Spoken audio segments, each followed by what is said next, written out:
श्री गणेशाय नमः। माँ सरस्वत्यै नमः। माँ विंध्यवासिनी नमः। माँ श्मशान देवता नमः। अघोरक्षोभ्य भैरवाय नमः। माँ चंडिकाय नमः। माँ कालिकाय नमः। परम पूज्य अघोरेश्वर महाप्रभु माँ सर्वेश्वरी स्वरूप सतगुरु के दरबार में यह एक लहरी बाबा अवघड़ महात्मा उस जमाने में थे। वह दिगंबर ही प्रायतः रहते थे, कभी कभी लंगोटी भी धारण कर लेते थे। आश्रम परिसर में जब महागुरु के पूज्य सरकार के दर्शन के लिए आते तो वे भस्मी रमाए हुए और लंगोटी उनके बदन पर रहती। एक हाथ में नरमुंड और एक हाथ में परशुराम जी वाला फरसा। ये उनका बड़ा एक तरह से अलग प्रकार का रूप था। ये देखने से लोग डर जाते थे।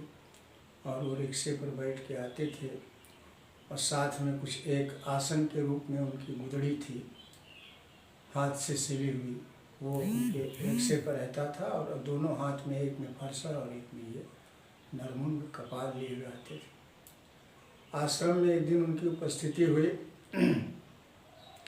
और उन्होंने आश्रम के कोने में अपना गुदरी और खप्पर और फरसा सब रख दिया और खाली हाथ सरकार के कमरे की तरफ गए। वहाँ दरवाजे के पास गए और जाकर उन्होंने अपना साष्टांग दंडवत किया। पूज्य अघोरेश्वर महाप्रभु अंदर वाले बरामदे में न उस दिन बैठ के अंदर कमरे में बैठे थे। सोफा पर आसन लगा था और मैं उनके बगल में खड़ा था। प्रतीक्षा में था कि सरकार का आदेश हो तो हुक्का चढ़ा के उनका ले आकर उनके सामने रखूं। अभी मैं सोच ही रहा था, इसी बीच में वो कमरे का दरवाज़ा अपने से खोले और अंदर आके फिर प्रणाम किए और सरकार ने उनकी तरफ देखा। पूज्य सरकार बोले, कहिए लहरी जी, कोई समस्या है, कोई बात है?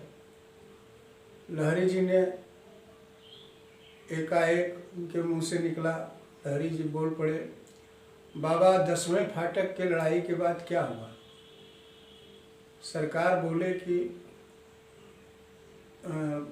बोल के बता दें कि दिखा दें? लहरी जी के मुख से निकला कि दिखा दीजिए।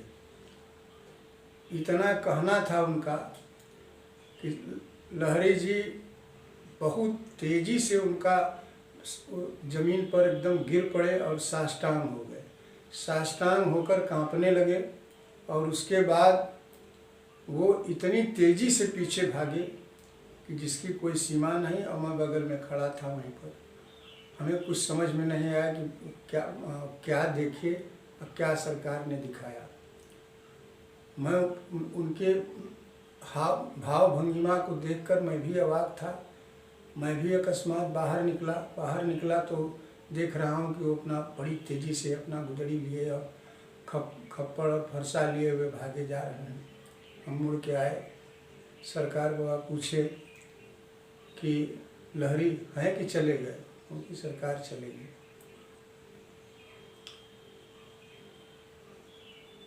दो दिन के बाद फिर लहरी बाबा आश्रम में आए घूमते हुए।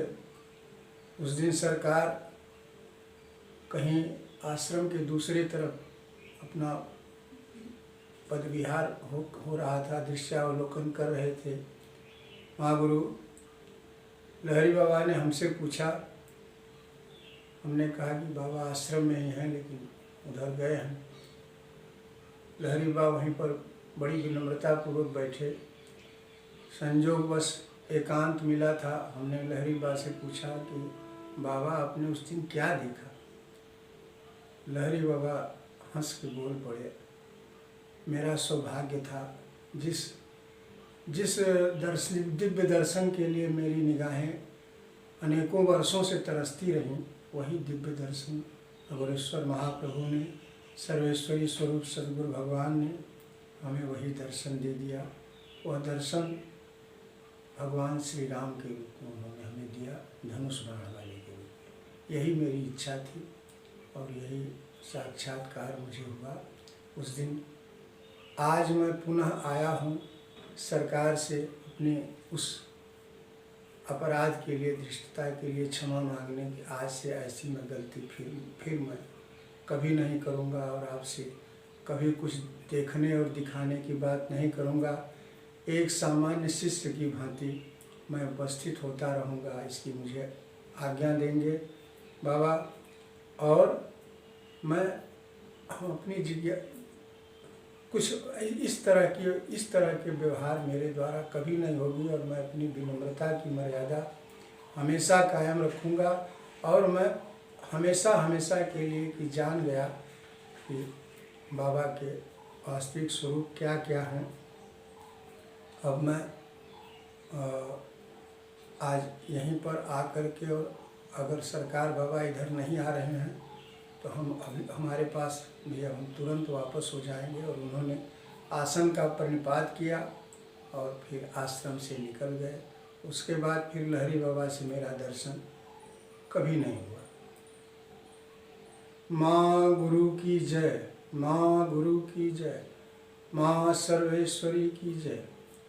सर्वेश्वरी स्वरूप श्री सतगुरु, जय माँ गुरु गुरु, जय माँ गुरु, जय माँ गुरु गुरु, जय माँ गुरु। यह अंक लहरी बाबा और बाबा के मिलन का प्रसंग रहा। हर हर महादेव।